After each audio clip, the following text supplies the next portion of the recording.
Have you ever cracked open a book and it's just like full of wisdom, but also incredibly dense? You know what I mean? Yeah, I know exactly what you mean. Robert Greene's 48 Laws of Power, that's definitely one of those books for me. It's a lot to unpack. It really is. So for today's deep dive, think of it like we're giving you a cheat sheet to the best parts, the greatest hits of strategic thinking from that book. Yeah. And this is all based on, by the way, a YouTube summary that you shared with us, so thank you for that. Yeah, of course. So where should we even start? I mean, this is a juicy one. Well, Greene, he calls his book Practical Psychology. Okay.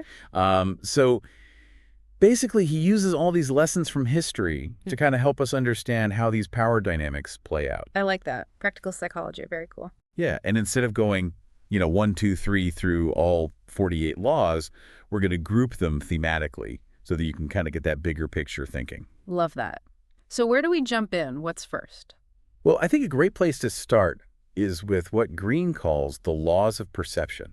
Okay. And these laws all kind of revolve around this idea that often the less you reveal, the more influence you can actually have. Okay, that's already, like, my brain's tingling because it's so counterintuitive. You would think to have power, you need to, be very out there, but... Right, exactly, yeah. Tell me more. So think about, for example, one of the laws of perception is never outshine the master. Ooh. So if you're constantly trying to, one-up your boss or somebody who's in a superior position to you, you might actually inadvertently be creating a rival instead of an ally. Yeah. Oh, that's so interesting because it's almost like you're playing 4D chess and they're playing checkers. Because you're like, you almost let them feel like they're the ones in the driver's seat. Exactly. But really you're subtly like kind of steering things in the background a little bit. Precisely.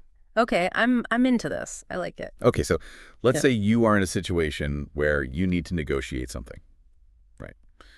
You want to get a better deal for yourself, right? Conceal your intentions.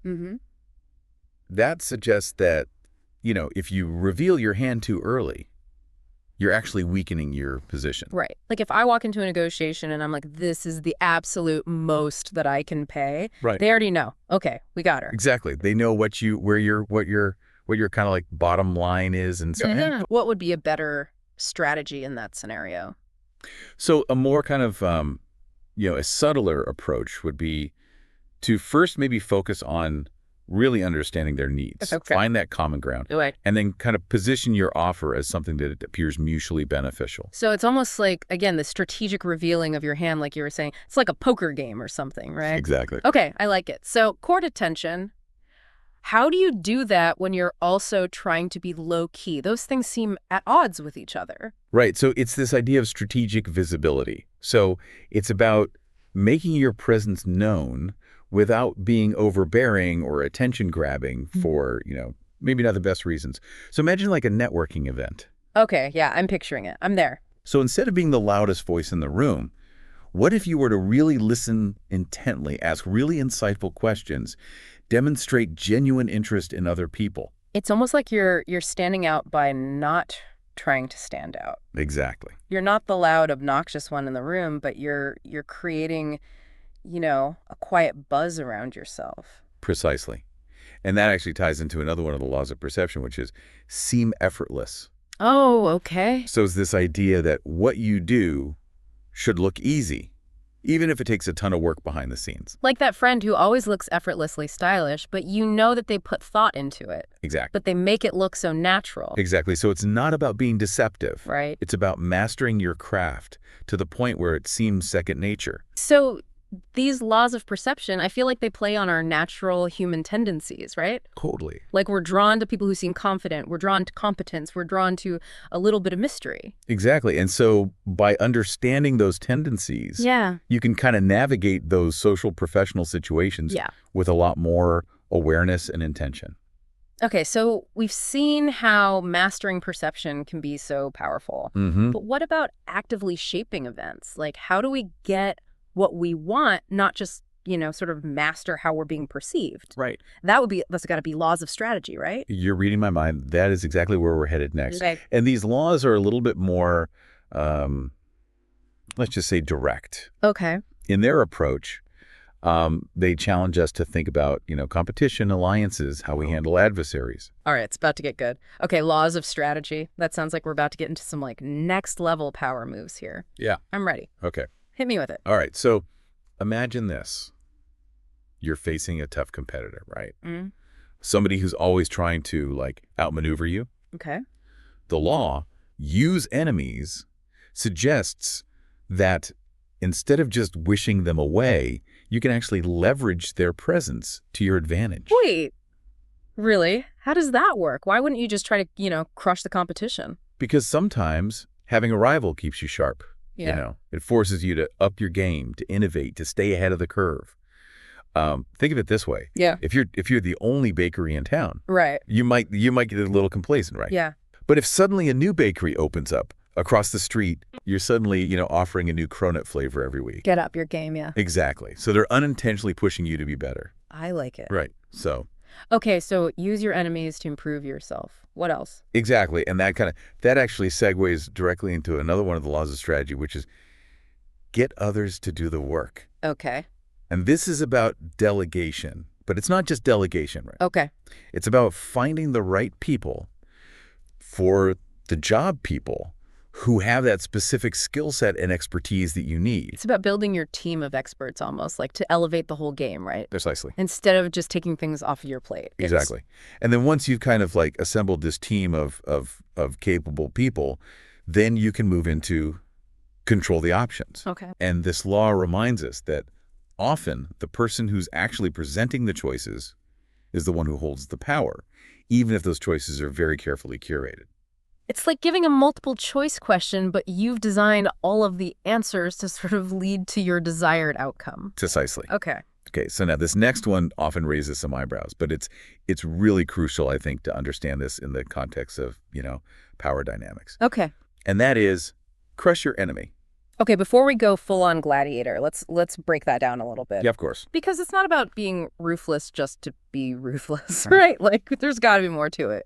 No, absolutely not. So in the, within the framework of Greene's book, crushing your enemy is about strategic maneuvering to completely neutralize a threat. It's about recognizing that sometimes those half measures, they can actually backfire. Oh, okay. So give me an example. How does this play out in a real world scenario? Okay, so let's say a competitor is spreading false rumors about your company. Okay, yeah. Right. So a weak response might be to simply deny those rumors. Right. A much stronger move, a crushing move, would be to not only debunk the rumors with, indisputable evidence, but also to maybe expose their tactics and discredit them in the process. So you've not only protected yourself, but you've also taken away their power to harm you again. Exactly. Okay, so it's about taking decisive action to protect what you've built. Yes. Not necessarily just being vindictive, but just being like, this is a threat and I'm going to neutralize it. Right. And that actually connects back to those laws of perception that we talked about earlier, right? Right. So by mastering your image and strategically navigating those challenges, you are ultimately in a much stronger position to kind of safeguard your own success. This is so fascinating because we've gone from these subtle perception tactics to these big power plays, but it all seems connected. Right. Right. It's all about just being aware of how people operate and sort of how to, strategically position yourself within those dynamics. You're exactly right. It's about, it's like understanding the game, so to speak. Yeah, I like it. And knowing which moves to make and when. So we've talked about shaping perception. We've talked strategy. It's like we're getting this crash course in the power dynamics. But there's another side to all of this, right? It's not just about gaining power, but also about how you protect yourself. Exactly. Within those same dynamics. Absolutely. And that's where these laws of self-preservation come into play. Okay. And these laws, these are about playing the long game, right? Yeah. Safeguarding your reputation, knowing when to hold back a little bit for your own good, right? It's like the defensive strategy to our power play book. Exactly. Love it. And one of the, I think most straightforward yet often overlooked laws in this category is guard your reputation.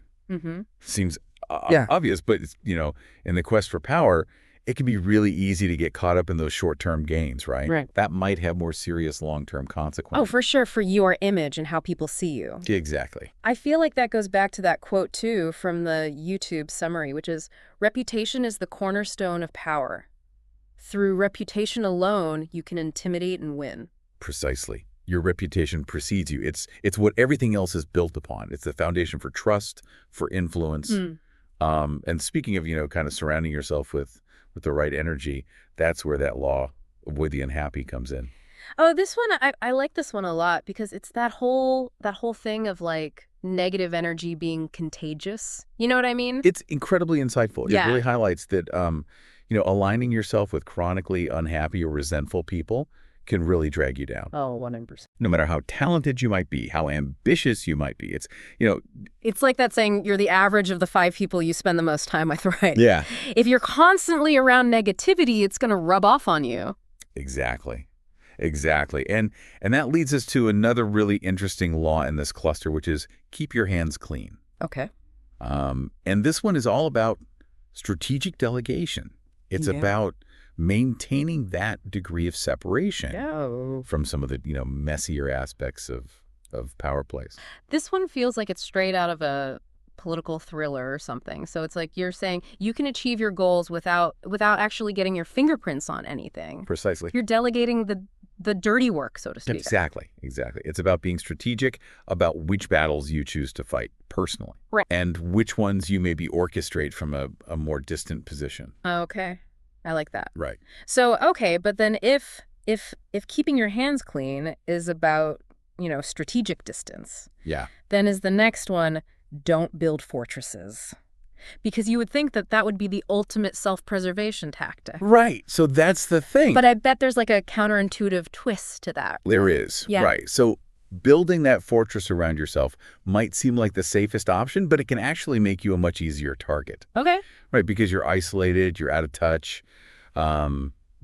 Ultimately you are more vulnerable. It's like that saying, the higher you climb, the farther you fall. Right. And if you've built a fortress around yourself, there's no one there to catch you. Precisely. Real strength comes from staying connected, being adaptable, knowing when to collaborate, right? I mean, even the most powerful figures throughout history, they've all relied on alliances, on networks of support. Nobody does it alone. This has been so fascinating. We've covered so much ground, and it's like we've uncovered all of these timeless principles of power dynamics, from like these really subtle perception tactics, all the way to these strategic maneuvering and even self-preservation. But if you had to leave our listener with one key takeaway, one thing to kind of remember as they're navigating their own world, what would that be? I would say, out of these 48 laws, perhaps the most important thing to remember is that true power really lies not in just knowing how to wield it, but understanding when to use it, when to restrain it, and how to constantly adapt your approach based on what's happening around you. So be a student of human nature, observe, strategize. Yes. And try to stay a few steps ahead of the game. Precisely. And, I think as a final thought, just remember this quote from Robert Greene himself. The most important thing is to keep your eyes open.